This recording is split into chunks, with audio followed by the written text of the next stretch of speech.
e no Hospital Federal de Ipanema, no Rio de Janeiro, no Ministério da Saúde. Trabalha em diversas equipes com foco em neurocirurgia e em cirurgia de coluna no Rio de Janeiro e tem o TSA da SBA. Ele vai nos falar sobre antiagregação plaquetária e anticoagulação na drenagem endoscópica de hematomas intracerebrais, o que fazer.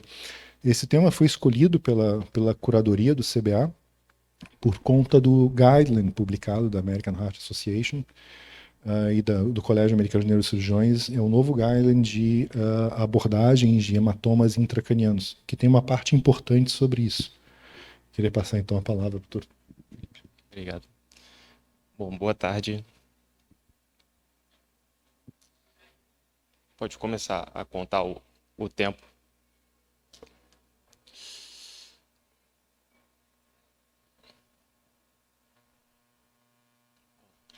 Então vamos lá. Esse tema é um tema, né? A gente demora até para entender o que está escrito ali, né? Eu vou dar essa destrinchada primeiro, tá bom? Não declaro não possuir conflito de interesse, né? Como a gente vai falar em várias drogas, eu não tenho nenhum patrocínio. Do que a gente está falando? A gente está falando de drenagem endoscópica. Tá uma foto aqui mostrando o que vem a ser isso, tá? Que eu pessoalmente nunca vi ser feito no Rio de Janeiro, nas minhas equipes, mas eu pesquisei e já está sendo feito bastante nos Estados Unidos. E a gente vai drenar esses hematomas intracerebrais, como mostra essa figura aqui, em pacientes em vigência de anticoagulantes antiagregantes. Tá? Por que é importante falar desse tema, né? Porque existe um aumento da incidência desses casos de hematoma intracerebral em vigência de anticoagulação e antiagregação plaquetária. Tá? Esses casos costumam ser mais graves e em pacientes com idade avançada e comorbidade. Tá? Daí a importância. Aí, pontos específicos, né? A cirurgia para hemorragia intracerebral, mesmo sintomática, nem sempre é uma emergência. Tá?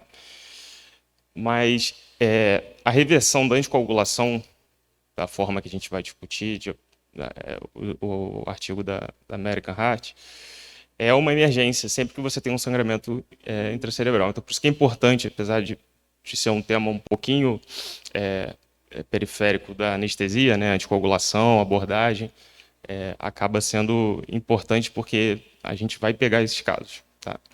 E o objetivo de reverter é reduzir o risco da expansão do hematoma, que está associado a piores desfechos. Tá? Aqui está mostrando um caso em que houve expansão do hematoma. Normalmente, quando esse paciente chega, o hematoma já sangrou, o vaso já sangrou e o hematoma está controlado. Se a gente não reverte a anticoagulação, o risco desse hematoma continuar expandindo é maior. Tá? Então, como o Gustavo falou, esse é o guideline da American Heart, que saiu ano passado, com pacientes com hemorragia intracerebral espontânea, dando várias recomendações. Né? Então, a gente vai falar aqui dos anticoagulantes. Primeiro, falando especificamente de cada um, né? A heparina não fracionada, uma droga muito comum, a gente está acostumado, não tem grandes novidades.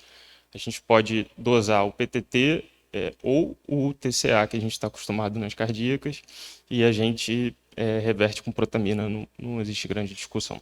Tá? O que tiver marcado em negrito é o que o guideline tem recomendado mais fortemente do que a outra droga, apesar de ser uma opção também disponível pelo próprio guideline. Tá? A heparina de baixo peso molecular, aqui no nosso contexto a enoxaparina, você pode dosar a atividade antifator 10A, apesar de que esse teste demora um pouco para sair e não é necessário para guiar a conduta. Ele vai ajudar, mas ele não é necessário. Então, o emergencista e a gente, se a gente pegar o caso, a gente pode reverter com andexanet alfa, que é uma droga relativamente nova, tá? Tanto nos Estados Unidos quanto aqui, que não foi feita para reverter a heparina de baixo peso molecular, mas vai causar uma reversão parcial, que está sendo mais recomendada do que a protamina, que a gente sabe que também causa uma reversão só parcial. A varfarina, você vai dosar o INR, né? Na varfarina a gente tem um alvo para atingir, que é o INR abaixo de 1,3. Tá? Como é que a gente vai fazer a reversão? A gente vai usar vitamina K 10 mg intravenoso, que isso vai ter um objetivo de fazer uma reversão prolongada, mas a reversão mais rápida ela é feita com ou concentrado de complexo protrombínico, que causa uma reversão completa, né? E foi para isso que essa droga foi desenvolvida, né? E a principal indicação é um label dela. Ou plasma físico congelado, que também causa uma reversão completa, mas tem a sua discussão de por que o concentrado de complexo protrombínico é mais vantajoso. Já os inibidores do fator 10A, né? São a hexabana, edoxabana, pixabana, varoxabana. Você também dosa a atividade do antifator 10A. Né, para essas drogas, você pode indicar para o laboratório que você está querendo testar para cada droga especificamente, e vai ter uma análise mais acurada. Se você não fizer isso, eles te dão uma resposta também, mas achei interessante saber. A gente reverte com o andexanet alfa, que é uma reversão completa. Foi para isso que essa droga foi desenvolvida, né? Ou você pode fazer o concentrado de complexo protrombínico, tá? Que também vai gerar uma reversão completa nesse caso. Mas a recomendação do guideline é para o andexanet alfa, né? E nesse caso, o plasmaférese congelado não é recomendado, tá? Já para os inibidores da trombina diretos, né, a dabigatran aqui, você pode dosar o tempo de trombina e você pode reverter com o idarucizumab, que é um revertor também específico, completo, que já é um pouco mais antigo, já vi fazendo, inclusive, o Dexanet alfa ainda não. Ou você pode usar um concentrado de complexo protrombínico parcialmente ativado, que é de uma marca um pouco diferente do que a gente está acostumado com o concentrado de complexo protrombínico normal, que a gente fala, né? Mas ele só vai atingir uma reversão parcial, tá? E o interessante de saber é que a dabigatran ela pode ser removida por hemodiálise, tá? Então, paciente com insuficiência renal, a gente pode fazer isso para agilizar, tá? E mesmo se ele não tiver insuficiência renal, se for um sangramento importante, pode ser cogitado. Agora, quanto aos antiagregantes, né? Eu falei dos anticoagulantes. O antiagregante mais estudado é a aspirina, tá? Como é que vai ser a conduta no paciente que está usando aspirina, que é uma enorme maioria desses pacientes? A gente só vai recomendar a transfusão de plaquetas em casos em que a gente já faria a transfusão de plaquetas independente dele estar usando aspirina ou não. Ou seja, pacientes que vão ser submetidos à craniotomia,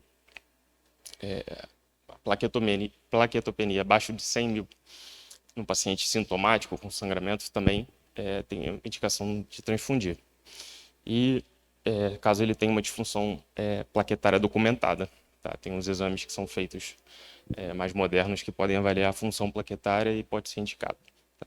Ainda não, voltando para o tema da aula, né? Ainda não existe uma recomendação estabelecida para se a gente deve fazer a transfusão de plaquetas nos casos de instalação de DVE ou de drenagem endoscópica, né? O que a gente está discutindo aqui no tema, tá? Porque é uma cirurgia de menor porte, né? Se você for fazer a craniotomia, você entende-se que você precise de maior função plaquetária, tá? É uma recomendação de especialista. E isso ainda está uma zona aberta, tá? E os outros antiagregantes, né? O ticagrelor, clopidogrel, ou se o paciente estiver usando isoladamente, ou se ele estiver fazendo uso da dupla antiagregação, ainda foi pouco estudado se você deve fazer, o que você deve fazer nesses casos, né? A gente sabe que são casos mais graves, principalmente a dupla antiagregação, mas também tentar transfundir, só porque esses casos são mais graves, tentar transfundir plaqueta para esse paciente, se ele não for submetido a uma cirurgia, não tiver com uma trombocitopenia, os estudos mostram que os desfechos são piores. Tá? E de outras terapias comuns que a gente tem hemostáticas, né? O ácido tranexâmico é bastante discutido. Fizeram um estudo para hemorragia intracerebral recente, que você podia administrar em até 8 horas e não houve diferença de mortalidade nem de desfecho de capacidade funcional. Tá? A recomendação é que você pode fazer desde que ele não atrapalhe algum outro tratamento que tenha comprovação. Tá? Então ele não pode ser uma prioridade, não deve ser uma prioridade. A discussão continua que talvez ele seja benéfico em janelas de tempo mais curtas, porque esse estudo, que foi até 8 horas, a maioria dos pacientes ficava mais de 3 horas até receber a primeira dose do Transamin. Tá? Então, eles continuam estudando para ver se o Transamin ainda vai ter, o Acinetobacter vai ter algum efeito nesses casos, tá? Sendo administrado mais precoce. Tá bom? É isso que eu tinha para dizer desse tema. Essas foram minhas referências.